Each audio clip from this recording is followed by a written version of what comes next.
بسم اللہ الرحمن الرحیم۔ السلام علیکم ورحمۃ اللہ وبرکاتہ۔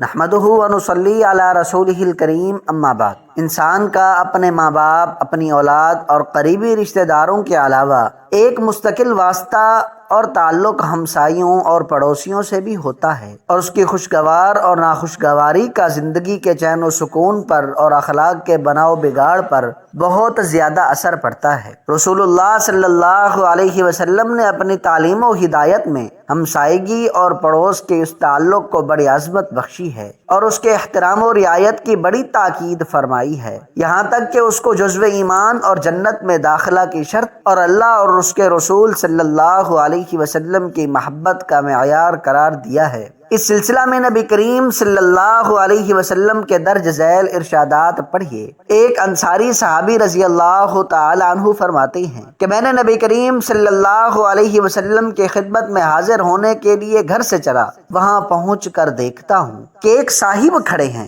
اور حضور صلی اللہ علیہ وسلم ان کی طرف متوجہ ہیں۔ میں نے خیال کیا کہ شاید انہیں آپ سے کام ہوگا۔ حضور اکرم صلی اللہ علیہ وسلم کھڑے ہیں اور ان سے باتیں ہو رہی ہیں۔ بڑی دیر ہو گئی، یہاں تک کہ مجھے آپ صلی اللہ علیہ وسلم کے تھک جانے کے خیال نے بے چین کر دیا۔ بہت دیر کے بعد آپ صلی اللہ علیہ وسلم لوٹے اور میرے پاس آئے۔ میں نے کہا، حضور، اس شخص نے تو آپ کو بہت دیر تک کھڑا رکھا، میں تو پریشان ہو گیا کہ آپ کے پاؤں تھک گئے ہوں گے۔ آپ نے فرمایا، اچھا تم نے ان کو دیکھا؟ میں نے کہا، ہاں، خوب اچھی طرح دیکھا۔ فرمایا، جانتے ہو وہ کون تھے؟ وہ جبرائیل علیہ السلام تھے۔ مجھے پڑوسیوں کے حقوق کی تاکید کرتے رہے، یہاں تک کہ ان کے حقوق بیان کیے کہ مجھے کھٹکا ہوا کہ غالباً آج تو پڑوسی کو وارث ٹھہرا دیں گے۔ بازار میں ہے کہ حضور اکرم صلی اللہ علیہ وسلم نے فرمایا، پڑوسی تین قسم کی ہیں۔ ایک وہ پڑوسی جس کا صرف ایک ہی حق ہے اور وہ حق کے لحاظ سے سب سے کم درجہ کا پڑوسی ہے، اور دوسرا وہ پڑوسی جس کے دو حق ہے، اور تیسرا وہ پڑوسی جس کے تین حق ہیں۔ ایک حق والا وہ مشرک غیر مسلم پڑوسی ہے جس سے کوئی رشتہ داری نہ ہو، اس کا صرف پڑوسی ہونے کا حق ہے، اور دو حق والا وہ پڑوسی ہے جو پڑوسی ہونے کے ساتھ مسلمان بھی ہو، اس کا ایک حق مسلمان ہونے کی وجہ سے ہے اور دوسرا پڑوسی ہونے کی وجہ سے، اور تین حق والا پڑوسی وہ ہے جو پڑوسی بھی ہو، مسلمان بھی ہو اور رشتہ دار بھی ہو، تو اس کا ایک حق مسلمان ہونے کا ہوگا،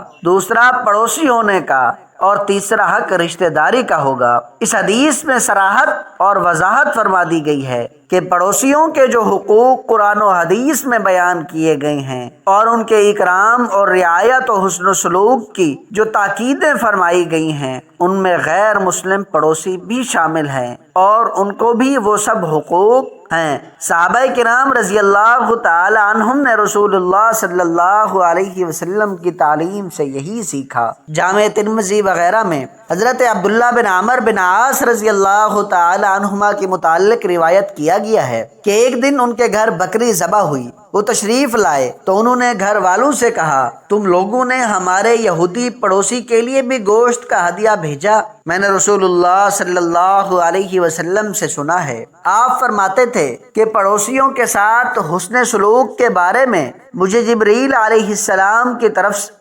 اللہ کی طرف سے برابر وصیت اور تاکید کرتے رہے، یہاں تک کہ مجھے خیال ہونے لگا کہ وہ اس کو وارث بھی قرار دے دیں گے۔ افسوس ہے کہ عہد نبوی سے جتنا بعد ہوتا گیا، امت آپ صلی اللہ علیہ وسلم کی تعلیمات اور ہدایات سے اسی قدر دور ہوتی چلی گئی۔ رسول اللہ صلی اللہ علیہ وسلم نے پڑوسیوں کے بارے میں جو وصیت اور تاکید امت کو فرمائی تھی، اگر صحابہ کرام رضی اللہ تعالی عنہم کے بعد بھی اس پر امت کا عمل رہا ہوتا تو یقیناً آج دنیا کا نقشہ کچھ اور ہوتا۔ اللہ تعالی ہم مسلمانوں کو توفیق دے کہ نبی کریم صلی اللہ علیہ وسلم کی تعلیم و ہدایت کی قدر و قیمت سمجھیں اور اس کو اپنا دستور العمل بنائیں۔ مسند احمد میں ہے، حضرت عائشہ رضی اللہ تعالی عنہا رسول اللہ صلی اللہ علیہ وسلم سے دریافت کیا کہ میرے دو پڑوسی ہیں، میں ایک کو ہدیہ بھیجنا چاہتی ہوں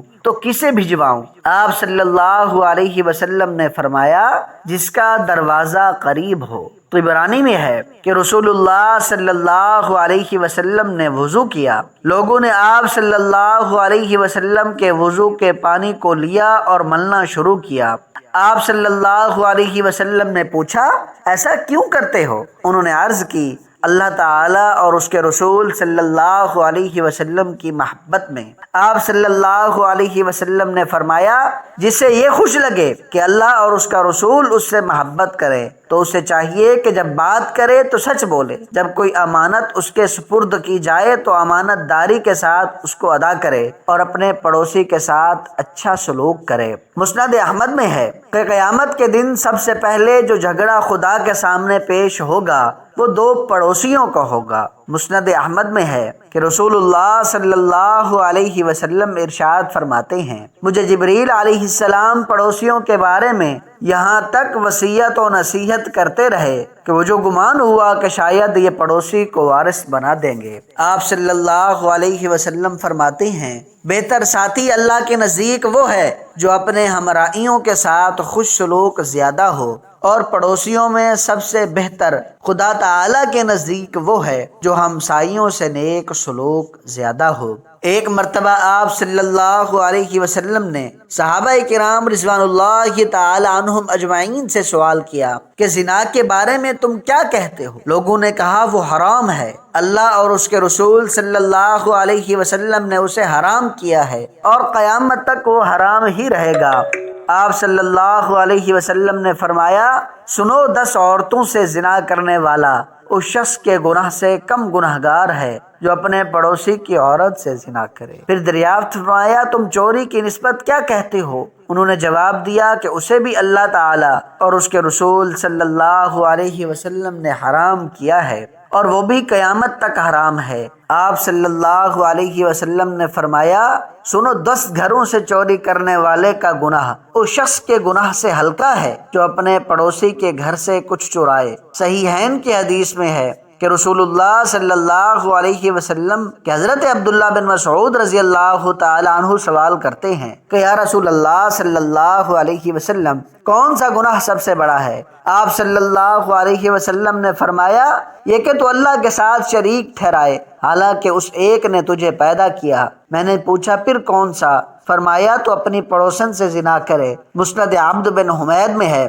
حضرت جابر بن عبداللہ رضی اللہ تعالی عنہما فرماتے ہیں کہ ایک شخص اوالی مدینہ سے آیا، اس وقت رسول اللہ صلی اللہ علیہ وسلم اور حضرت جبریل علیہ السلام اس جگہ نماز پڑھ رہے تھے جہاں جنازوں کی نماز پڑھی جاتی تھی۔ جب آپ صلی اللہ علیہ وسلم فارغ ہوئے تو اس شخص نے کہا حضور صلی اللہ علیہ وسلم کے ساتھ یہ دوسرا کون سا شخص نماز پڑھ رہا تھا؟ آپ صلی اللہ علیہ وسلم نے فرمایا تم نے انہیں دیکھا؟ اس نے کہا ہاں۔ فرمایا تم نے بہت بڑی بھلائی دیکھی، یہ جبریل علیہ السلام تھے، مجھے پڑوسی کے بارے میں وصیت کرتے رہے یہاں تک کہ میں نے دیکھا کہ ان قریب اسے وارث بنا دیں گے۔ آخر میں اللہ پاک سے دعا ہے کہ اللہ پاک ہمیں بھی اپنے پڑوسیوں کے حقوق ادا کرنے کی توفیق عطا فرمائے، آمین ثم آمین۔ محترم ناظرین، آج کی میری اس انفارمیشن ویڈیو کو لائک اور میرے اسلامی چینل باب روشنی کو سبسکرائب کر دیجئے۔ جزاک اللہ خیرن کثیر۔